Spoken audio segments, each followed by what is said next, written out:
Desigualdade social e racismo andam juntos.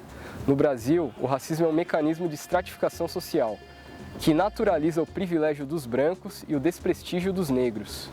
Os negros são mais da metade da população, porém, são minoria nas universidades, são minoria no Congresso, são minoria nos espaços de poder político e econômico. Os negros são maioria entre os que morrem por arma de fogo ou por negligência no atendimento médico. Dizem que no Brasil a cor não importa, mas piadas racistas continuam frequentes, nas escolas, nos programas de TV, até em eventos esportivos. A sociedade não se surpreende quando vê um negro sendo preso, torturado ou assassinado pela polícia, mas se surpreende quando vê um negro numa posição social de prestígio. O tema racismo continua sendo um tabu em nossa sociedade. Meu nome é Gabriel Rocha, sou mestre em História Social pela USP e esse é o canal Preto Tu.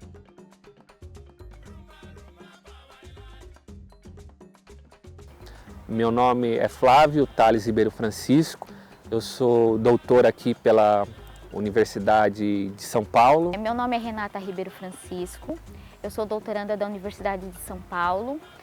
Eu sou a Marta Sobral, ex-jogadora de basquete e sou secretária de Esporte e Lazer aqui em Santander, licenciada. Todo lugar que você vá, sempre ouve alguém falando alguma coisa a respeito de racismo. Infelizmente, o Brasil ainda é racista. Por mais que fale que não, eu só ponho uma capa, né? Fala que não tem racismo, que a gente não tem preconceito em relação a nada e a ninguém. E no fundo, sempre tem alguém que tem preconceito. Esse racismo ele existe, mas ninguém consegue dizer, afirmar se é racista ou não. É como se fosse algo abstrato. As pessoas elas não conseguem entender isso como algo que perpassa as relações sociais. Durante muito tempo, nós enquanto sociedade, nós tivemos problema para reconhecer o racismo brasileiro.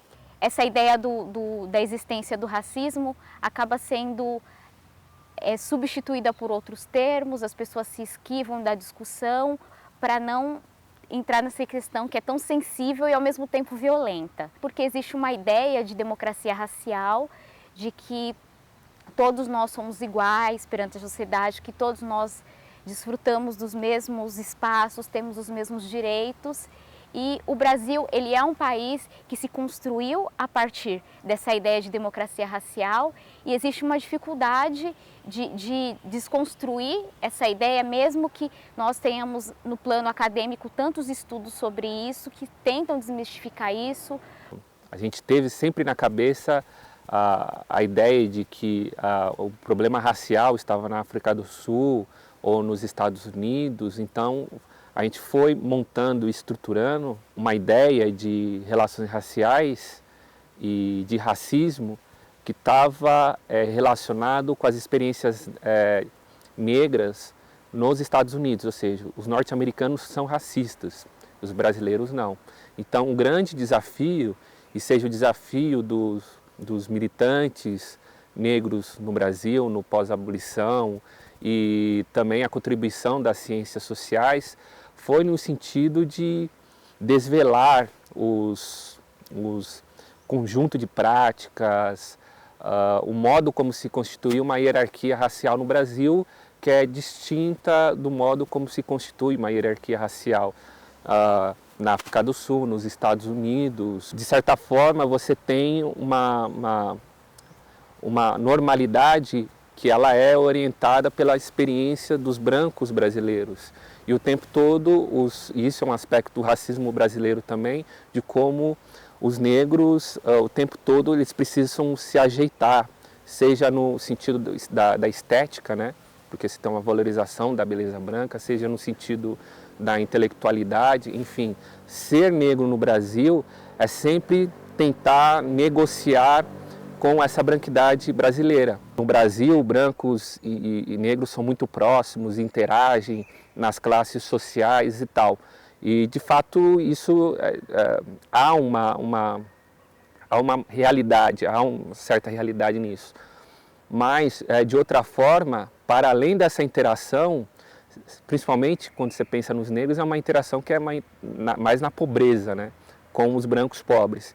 Quando o negro ele entra numa trajetória de mobilidade social, ele consegue perceber essas tensões, porque aí ele vai percebendo que tudo que ele imaginava que era um problema de classe, na verdade, é um problema de raça. O fato dessas pessoas negras estarem fora do lugar, né? E o fato de que esse lugar ele é permeado por uma certa branquidade. E eu já sofri preconceito, sim. Eu comecei a jogar basquete com 14 anos no Hebraica, em São Paulo. E quando eu chegava lá, a gente chegava para entrar no mesmo lugar e sempre pedia para eu entrar para o lado contrário, pelos fundos. As minhas amigas entravam pela porta principal da Hebraica, que é um lugar bonito, né, em Pinheiros. E eu sempre tinha que entrar para o lado de trás. Eu não entendia, sabe? Muita coisa que hoje eu vejo que era preconceito, eu não entendia. Há um avanço no sentido de desconstruir a democracia racial e há uma disputa sobre a identidade nacional que está em aberto, com debate sobre um Brasil multirracial, sobre uma diversidade racial brasileira. E por outro você tem um trabalho que ele é um trabalho muito mais árduo, que é o trabalho de promoção da igualdade racial, que aí já é um outro momento, porque uma coisa é você reconhecer simbolicamente, outra são as pessoas privilegiadas passarem a se engajar na promoção de igualdade, que é muito mais difícil.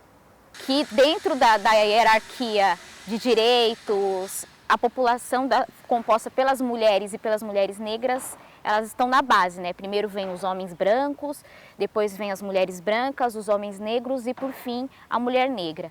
Então, ela está na base ali, destituída de todas as questões de privilégios e de direitos, passando pela questão de gênero, por conta de vivermos numa sociedade extremamente patriarcal, por conta das questões de raça, pela mulher negra ser vista como destituída de inteligência ou de limitações sociais, até onde ela pode seguir, e pelas questões sociais. No nosso caso, mulher, eu como ser mulher e negra, é mais difícil ainda, porque você tem que provar ainda a sua capacidade, e porque você ser mulher ainda já tem esse negativo de ser mulher, de querer conquistar ou ter um cargo que realmente antigamente era de homem, né? Então fica difícil. Como você tem modalidades que são racializadas, por exemplo, se você pensar a natação, e aí vem um aspecto muito importante que é o aspecto de infraestrutura, né? Porque você não consegue construir uma piscina com poucos recursos financeiros. Ao longo dos anos, né, e só recentemente, a gente vem desconstruindo essa ideia de que natação não é um esporte para negros, principalmente porque a gente vem acompanhando a participação maior de nadadores negros, seja nos mundiais de natação ou seja nos Jogos Olímpicos. Há um debate nos Estados Unidos, né, que não tem relação biológica com o fato de os negros, uma biologia específica dos negros que os impede de nadar, mas pelo fato de eles não terem historicamente acesso a essas piscinas. E é uma questão que aparece também no caso do Brasil, porque você pensar piscina ainda é uma estrutura associada aos condomínios, e os condomínios estão associados à experiência de uma classe média brasileira que é majoritariamente branca. Então tem essa questão de como se racializa, né, esses esportes. A gente vê uma população de técnicos negros muito pequena, e se a gente imaginar que grande parte desses ex-atletas são compostos por negros, por que nesse momento de ascensão esportiva, né, de sair do espaço do campo de futebol para seguir uma outra trajetória de comunicação, de servir ao jornalismo, a gente não identifica, a gente não observa a presença dessas pessoas num outro espaço. Então a gente percebe que no campo do esporte há uma separação, uma distinção que diz até onde esse atleta negro pode ir e as limitações dele nesse espaço de privilégio, né? Quando dois apresentadores são negros numa Rede Globo, vira manchete, porque o primeiro negro que apresentou a Rede Globo no horário nobre, por que não? Nos Estados Unidos existem vários negros que apresentam o programa de televisão. É como se eles decretassem que os jogadores negros, os esportistas negros de outras áreas, não tivessem a habilidade ou a formação necessária, exigida para se trabalhar em determinados espaços de privilégio. A gente não sabe o valor que a gente tem, sabe? A gente tem que se valorizar mais. A gente tem que fazer também os nossos horizontes serem abertos, né? Não pode ficar esperando os outros também, porque nada vem de graça. Para nós, então, eu falo para nós negros, mulheres, tudo é mais difícil, tudo é mais complicado. Então a gente tem que correr e firmar ali que aquilo lá é seu, que você tem capacidade e vai correr tudo bem. É bem interessante, porque quando a gente pega o caso da Rafaela e pensar o lugar da mulher negra no esporte, nos remete a uma discussão anterior, que é a ideia da mulher como musa do esporte.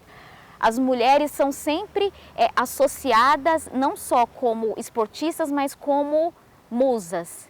Existe sempre essa questão do rótulo, de projetar as mulheres a partir da sua beleza física. A gente começa a pensar o lugar da mulher negra, que ela é uma mulher negra que não compartilha daquela estética branca, que não compartilha de uma estética ser considerada uma mulher bonita. E a partir dessa ideia de que ela não compõe essa estética, que ela não tem um comportamento feminino, que é o que se busca da maioria das atletas, a gente pode pensar e comparar a situação de racismo que a Rafaela passou com a situação que a Serena Williams passa dentro do tênis. Fazendo uma comparação entre as duas foram chamadas de macacas. As duas foram rejeitadas enquanto representantes dos seus respectivos países. Como, às vezes, o racismo ele se manifesta de maneira implícita e explícita, né? E ela sofreu e foi obrigada a passar, né, por essa face do racismo brasileiro que, em alguns momentos de tensão, se manifesta de maneira explícita. Mas eu continuo lutando, a gente tem que continuar lutando. A Rafaela é uma pessoa que é uma lutadora. É uma mulher, uma menina, né? Porque 24 anos para mim é uma menina que saiu da Cidade de Deus, que é uma comunidade também carente. Então, você consegue fazer diversas leituras sobre a Rafaela. A Rafaela é um símbolo muito forte, mas o que fica é esse fato de ser uma mulher negra, homossexual, que enfim, foi obrigada a encarar toda essa convergência desses problemas, né, de raça, de sexualidade, de gênero, de classe.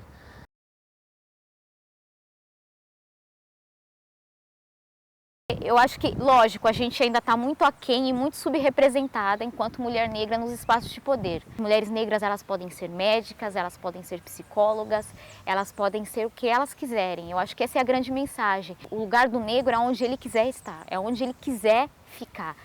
E acreditar em você, acreditar que você é capaz, acreditar que você tem capacidade de fazer uma faculdade, chegar num lugar importante. Não é ser famoso de televisão, é ser importante para você. Isso é importante para a sua família, para os seus amigos e para nós da comunidade negra. Pense sempre nisso, que o que você está fazendo para você vai refletir para toda a comunidade negra desse mundo. Porque a gente está aqui para ser feliz também. Chega de preconceito, a gente não aguenta mais isso.